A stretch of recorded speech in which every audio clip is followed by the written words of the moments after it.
Welcome to That Annuity Show, the podcast that will make you an expert in explaining annuities to your clients. Give us 30 minutes each week and we'll shave hours from your client presentations. Now, here's your host, Paul Tyler. Hi, this is Paul Tyler, and welcome to another episode of That Annuity Show, broadcasting live from the Fontainebleau Hotel in lovely Las Vegas. Background sound is, I think, booths being constructed. We've plunked here, talked our way in, and we've got our mic set up. And Tisa, great to see you. Good morning. Good Excited morning. to be here. It's Vegas day 2. We're rolling. Day 2, and guess who our guest is? Is none other than the legendary Joe Jordan. Joe, thanks for being here. Well, thanks a lot, Paul. I appreciate the invite and looking forward to it. Yeah. You were great yesterday. Oh, thanks. You were good enough to come and talk about the importance and significance of what we're doing in our business. I think people need that in this business even today. Yeah. We talk about innovation, talk about technology, but what's our purpose? Well, I think, look, I'm celebrating the 50th year in financial services this year. 50 years. So I think I've had a pretty good view of how the world has changed, and I did it at relatively high levels. You know, it's not like I was hanging around. I'm here. But anyway, when I first got in the business, it was life insurance. It was Home Life, a company that doesn't exist anymore, and it was very product specific. It was all whole life and uncompetitive term, and don't sell term because you're a termite, that type of thing.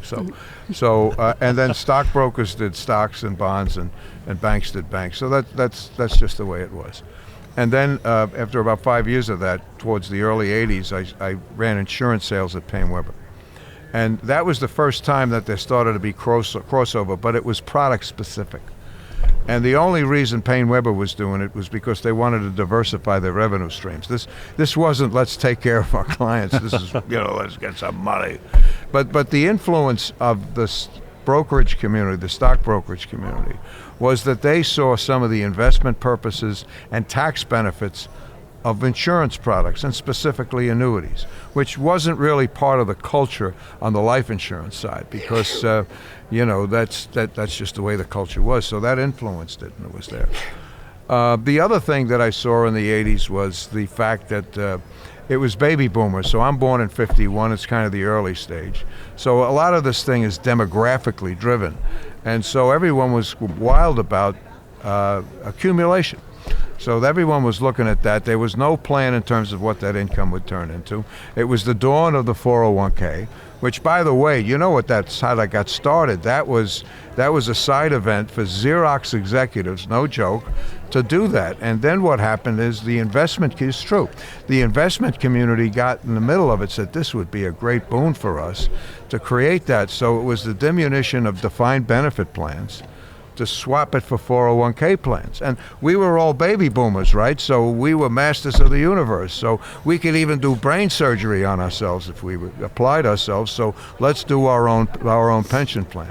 And it was right in the midst of people having no idea of how to invest, And that's the importance of what we do, because we can aid people to do something that no one can do unaided, which is how to put together the right type of retirement program. So that was it, and it was all about who had the greatest returns and all that stuff.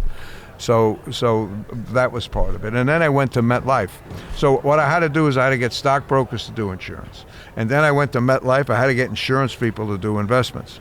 And so that was the late 80s, and 96% of the business when I got there was whole life insurance. Okay, so I've just got to stop you there. Sure. Joe, and this is a Joeism. Okay. Which was less hard, getting the stockbrokers to sell insurance or the life insurance people sell annuities? Life insurance people to sell investments was a lot easier, because they had a chip on their shoulder, and we're insurance guys, and those guys are cool, and we ain't that cool. And you know what? They were just as uncool as the life insurance guys, but they didn't know it, In fact, one of the things I stumped them with, listen to this. So this is the late 80s, early 90s. I said, what's the number investment vehicle that the PaineWebber client base has? And you know what? Everyone was guessing. It was CDs.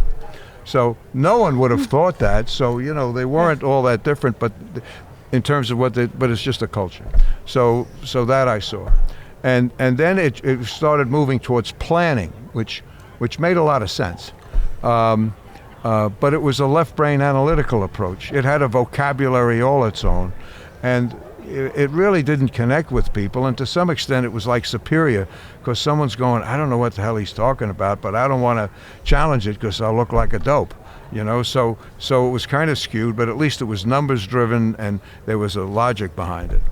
But again, it looked at a broader aspect of what people do to break out of the product thing, to do multiple products to solve multiple. So it's the evolution. You can't really cut where it went from where it had been. And now I think the big change that's going on is the idea of connecting with people. As I said, now the baby boomers, because it's the pig and the python, that was the big thing that was going on then, was what meets their needs. And so now it's shifted to income. And I'll tell you this, using how many assets people have as a measure of wealth is a recent phenomenon. It has not been that historically. Jane Austen, early 1800s. She did the book, Mr. Darcy was in it. What was it? Pride and Prejudice. Pride and Prejudice, right. The way she described Mr. Darcy, the billionaire, was not that he had £1 million, it's that he got $10,000 a year.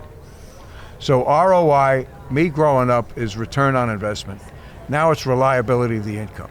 And so that's another fundamental change that's starting to go on, and that's demographic and it's moving. But I do think the other part of it that is starting to come out, and this just came to me recently. There's a guy named Gary Sirach who wrote a book, How to Retire and Not Die, and that's the title of it. And so he just began to notice, because all of us, we were obsessed with your business ends with clients when you tell them how much money they got and what they could do, but there was never any further discussion to help people understand how the changes are going to happen. And everybody thinks retirement's going to be this great, wonderful experience. Well, 6 months after playing golf every day and smoking cigars, some people are bored out of their gourd. And the other thing that's happening demographically is people are living longer. So guess what? You got to figure out what the hell you're going to do when you retire. And one of the astronauts said it best. He said, if you think going to the moon is hard, try staying home. So go ahead. So with the longevity point you just made, can you talk a little bit? I feel like obviously you've been on our show a lot, so you're a return guest, and we're happy to have you back. The process of finding purpose in those later years, like what's the role in the agent in that? How can an agent really stand out if they can, shepherd through that conversation? Yeah, we had Gary come on, and he said he used Gary Sirach, whose book you put up there. He you know him, and he said he talks in terms of the marathon. What are you going to do for the next 26 years? Because that's the average length. And it was an interesting analogy, but a lot of the stuff you're talking about is it's all connected. You talked about isolation. You talked about loneliness. What was the impact of loneliness? You said it was... Well, I'll tell you, the point is that a lot of our discussions is always about product and stuff like that. And we think we're client-centric, but we're not. In fact, I would say financial services is on the lower end of that particular spectrum. And, the thing that turned me on 2012, I read a research thing from one of the big research groups, I can't remember the name. And it took a look at different jobs that people have, professions, and they listed them from a standpoint of not just suitability, but believability and credibility. And the only ones below us were car salesmen and Congress. So I figured that was a problem. Low bar. So that's why I wrote the book, Living a Life of Significance. My focus was on advisors, to wake them up to the fact that you have a big impact on people's lives, now more so than ever, because people are living a lot longer. Look, when you retired at 65 and you took a boat to Ireland and you were dead at 67, who cared? Okay? But now people are living a lot longer. So the next movement we have to make people aware of is the fact that what are they going to do? And in fact, in 2020, McKinsey came out with a study, and they said that within 10 years, this came out in 2020, within 10 years, most financial are going to drop down the importance of their financial advice and be almost like life coaches. Yeah, therapist. Yeah, right. Right. Well, in particular, when you're thinking about insurance, right? Because you're dealing with multi-generations. So you're not just helping your client, you're kind of walking through the adult children through the process, if they're included, spouses, just the dynamics of families have shifted over the years as well. Right. Well, yes, you're right. And so it's the idea of doing a plan to make that happen. Yeah. And here's the other thing that happens. When people retire, they lose routine, they lose identity, they lose relationships, they lose purpose, and they lose power. And this is on top of, because sometimes we just look at our little corner of the world. People have never felt more isolated and alone. You had the decline of religion and family values and the rise of social media. That's helped to do it. Social media has not brought people together, it's isolated them. Then you had the pandemic. And so what happens is the Surgeon General just came out, that was what you were looking for before, came out and said that people who have a profound sense of isolation is equivalent to smoking 25 cigarettes a day. They die. So that's why I think it's something we can fill. With this rise of AI and all the stuff you are involved with, Paul, the differentiator of face-to-face is the idea of more of a human connection and to talk about things that they normally don't talk about. Yeah, the technology is interesting. You know, the need's the same. I think you're right about we've lost a sense of community. It's weird. In some ways, we know more about people and stay in touch with more friends than we ever have, but is it real or is it superficial?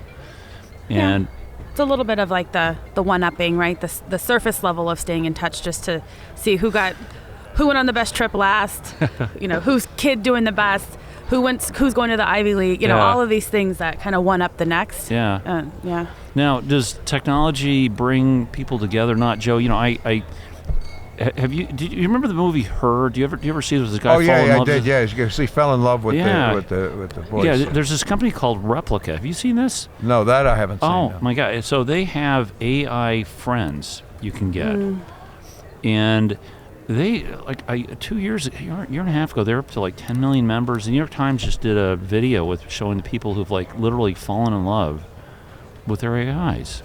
Oh God! Can you imagine? No. This is so. No. Well, that might be because they are lonely and disconnected, you know. So that's even furthering the gap. Yeah. So does it help or hurt it? No. So colleges. This is interesting. They actually, I know a couple colleges. In fact, I'm not sure if UConn was one of them or not, who have like a chatbot at school, and you can start the counseling with the chatbot, and then the chatbot refers it off to the counselor at a certain point. Now, I don't know. I don't know where this. Does the technology keep pushing us apart or create an artificial bubble around Joe? I don't know. What I'm seeing is these changes happen and it's disoriented. You know, it disorients. Yes. People. Disruption. Yeah. Is the idea of the business that we're in has to be more human connected. Yeah. And so it's less about the numbers. Look, the business is not a story of numbers, it's the number of stories. And the stories are the things that connect people towards, oh yeah, I could see that happening, you know? Yeah. And that's something that, well, who knows what the robots will be able to do. But I just see that as in terms of going forward, for us to find the place, because everyone's saying, what's the place for someone on a face-to-face basis?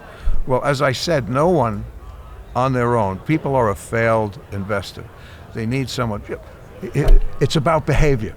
All right, do you know that the best performing fund during the 10-year 2000 to 2009, right, the dead decade, right, was CGM.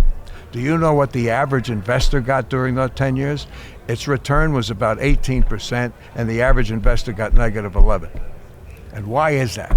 Because in 2007, it went up like 80%. Yeah. The next year, it went down 40%, so everyone rushed in and rushed out again. So it's really the idea of having some form of discipline and someone who can help you through that.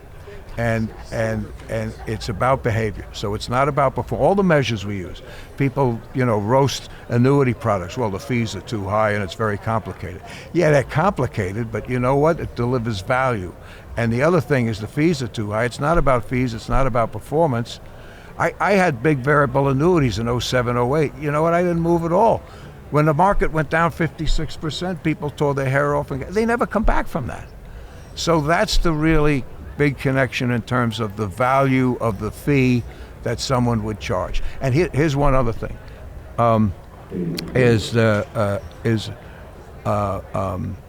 decade. The right advice at the right time can be worth a decade's worth of fees. And I always use this symbol, like when people are about to panic and get out, you have to say the three most important words for that situation, and that is, don't do that. Those are very important words. It's the trust fee, right? It's not the planning fee. It's the trust fee. That's Trust right. me. That's right. Yeah. Right. Don't do that. Let me think back to my life where somebody should have said that to me. Timing is everything. Well, and your point, what is it? Price is a function of value, right? Price is only an issue in the absence of value. In the absence of value. Right. Yeah. So then there was like Susie Orman did this thing. I'm talking about VAs now. Yeah. She said it's a ripoff. It does all this stuff like that. So some woman called in and said, we have all of our money in a VA, and this is early 90s when the volatility was up, and the account balance went down by $70,000, and my husband died, and the insurance company gave me all the money back. So what's wrong with that? So Susie goes, well, in that case, it makes sense. It's not about the math. It's the consequences of the decisions that we make. Yeah. And here's the point: no one should be berating certain products because they don't like it, and it's not about the math. And some people might feel a lot more comfortable, sleep at night, don't have indigestion when they know that certain guarantees are in place, and that's worth something. Do you have a comment? So yesterday we had a panel with the commissioners, and one of them mentioned, like, we're in the help business. Yeah. You just kind of react to that, or it's kind of in theme with what you've been talking about, but the idea that, insurance is really about helping people. It's not about, like, to your point, the product and all of that. It's about the help that it puts in place, or the protection that it puts in place. Yeah, well, I'm not an expert, on the health side, but that's why I'm here, okay? Because you have to, in this business, begin to grow and see other parts of it. Medicare supplement with an aging population, right? That's where you got to be. Yeah. And what I'm urging is that I see a lot of advisors who say, I don't do this Medicare stuff, I don't do that. And the Medicare stuff, I don't know about that. You got to do it all. And you either do it by learning it, right, or partnering. Yeah, and those are a partner. They are great opportunities here, and that has to be taken care of. Yeah. It could be one of the single largest expenses that people incur, in their retirement age, sure, depending on what conditions or diseases pop up. So it's got to be a part of the conversation. And it's very complicated, and so that's where trust has to come into place. Yeah. And But even when you talk about isolation, like I think about, even for seniors who lose relationships, lose partners, even if they're not sick, the value of being able to move into one of those types of communities where they don't have the isolation. But if you haven't planned well for that, it's not $1,000 a month to move into one of those communities. So thinking through, that shift to recreate a new community and have some companionship in those later years. That's a great idea, and that's what the real estate industry is. Yeah, it's moving that way. That, But the cost of it, I don't know that people plan for, and they don't expect it. No, I think you got a very valid point there. But the other thing too is that's why I think things like fraternals have a great advantage here, and they don't get it. I mean, they do stuff. The way to live a significant life is to positively impact others, and that's the real juice of it. That's the end of the day. That's the way human beings are, I believe, are layered. So if you got something to do to wake up in the morning, more so if it's helping others, is a great way to begin to start focusing. And I think that's something we in our business need to undertake, because it separates us more from the technology and the number side. Yeah. Well, maybe just talk about, take us up to now in this event. It's interesting. What's new is old, and sometimes in this stuff. And I think, Joe, you were a leader out there, in seen how to implement technology. Remember the leads system you put in place? Oh yeah. Irma. Irma. Oh yeah. Irma. Yeah, and Tisa. I think Joe when I left Met, I think 20% of our sales were coming off of the leads program. It was. What we did was we created something called legislative birth dates. And so so with MetLife we could do it because we had millions of clients. So every time someone turned 59, 62, or 70, they got a letter because they could do something. 59 and a half, they could take money out. 62 was Social Security or not. And 70 was, now you have to take money out. But I was focusing really on 62 because I was trying to explain the idea of income. And majority of people take Social Security at 62, which is madness. You wait to 70, it's 76% more. And on average, right, you're going to live a lot longer than that, so that should be in the planning. So that was the initial start. So we would send out leads like that. And it was good for salespeople because they could be relatively new in the business, but they could focus on that.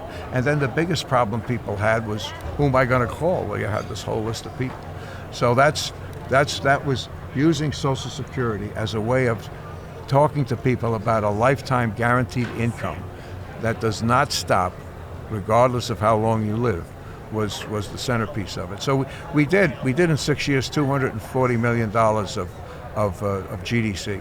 Yeah, well, it's what's old is new. We just came out NIA. Now, talk to Joe about what our new product does. Yeah, so we launched a product just a few months ago, NASA Income Accelerator, and it's really focused on exactly that, optimizing Social Security, explaining the value of delaying, even if we can stretch people to 65, 67, if 70 feels too far out, right? Just even the difference 3 or 4 years can make, and then our product sort of stands in the gap, helps them get that income up front, wait on Social Security. I see. So wait till you get to 70. And then turn that income down, turn on Social Security. Right. And help them delay without sacrificing too much of whatever those goals might be in those years. So. And guess what? So we're trying to explain the same concept, which is delay Social Security. Right. Wait, now, so it's a Social Security bridge. It is. So in the simplest terms, okay, our old product gave you one check. Tell us when you want to take it, and we'll tell you how much it is. In this one, we're saying, you got to do 2 checks. Tell us your bigger check, and then we'll give you a smaller check. When Social Security comes on. But Joe, it's still hard. This is still hard to explain to people how to do the math, how long you're going to live, when you plan to die. And so it's interesting, same issues, same problems, different age. What do you see that's new here? Well, you hit on what I was trying to say. It's about behavior, and a lot of times it's not logical. And so a lot of financial services is blocked into numbers and logic, and people don't get it. Yeah. And it has to be translated into how they live and what they do. And let me tell you what this means for you. And when I started this in 2004, everyone thought I was crazy. You know what the big thing was? Take Social Security now because it's going away. Yeah. It'll be gone. And so maybe they'll grandfather me. Because no one had the idea of income. It was all asset gathering. It was all accumulation noted. And then it was turning into income. And they didn't realize the power of that. And no one realized, too, that the income can go away. I mean, for all of the criticism that we get from some of the big critics out there, they can never say, you can't outlive this income. No. Because they can run out. And when you run out of income, it doesn't happen on Thursday. You see it coming 6 years from now. You watch it slowly deplete, and that'll ruin your health, right? So the worry, right? Yeah. So I don't know, Tisa, we're I think we. We're at the end coming here. Up at the end of the episode. I think you kind of hit on it, Paul, just the idea of the same problems we were looking to solve 20, 25 years ago. They're still here. We're still talking about Social Security, might not be there, right? But if I think about we were talking about maybe the harm of technology. I'll talk a little bit about like the help of technology. And we do have, even at NASA, some of the things we're working on to just basically demonstrate and explain the story and explain the value. So Paul was talking about the first check and the second check. That can be expressed very visually. And we're using some technology to do that. So you come in, you tell us the numbers you're looking for, and we visually say, here are the 2 checks we can write you. So that's less about a robot or AI. It's more around, to your point, human behavior and just visually saying, here's like, this is what we can do for you, giving that sense of, I'll say, security, knowing that the income's going to be there and you can't outlive it. So there are some ways, it's not as sophisticated of technology, but it's still using technology as a help, not a hurt. So. Well, I think your idea is great. It's a focus. Yeah. It's the idea of we'll make this easy for you, that when you hit 62, we'll give you the difference. And then when you hit 70, you'll get that much more, and it's there. Yeah. That takes when you change people's opinions of things or behavior, you got to say it like I used to say 11,000 times. Because after you say it like 15 times, someone says, that's the second time I heard that. I might have to focus on it. Oh, yes. So it's all about behavior. It's not about efficiency. It's about, can I comprehend this, and do I understand it, and do I value it? And the whole idea of getting 76% more for the rest of your life. And then some egghead comes up with, but the dollar purchasing of that, oh, for God's sake, and that's true but you have an income that lasts for the rest of your life. Right. And so making it simple and focusing on that is critical. I think you're going to do a great job with that product. Yeah, well, hey, Joe, listen, thanks for coming by. Thanks for all you've done and you continue to do. So can't wait to we have you back again. That'd be great. All right. Tisa, thank you. All-time record guest on That Annuity Show. Thanks, Joe. Thanks for listening. If you've enjoyed the show, please rate and recommend us on iTunes, Stitcher, Overcast, or wherever you get your podcasts. You can also get more information at thatannuityshow.com.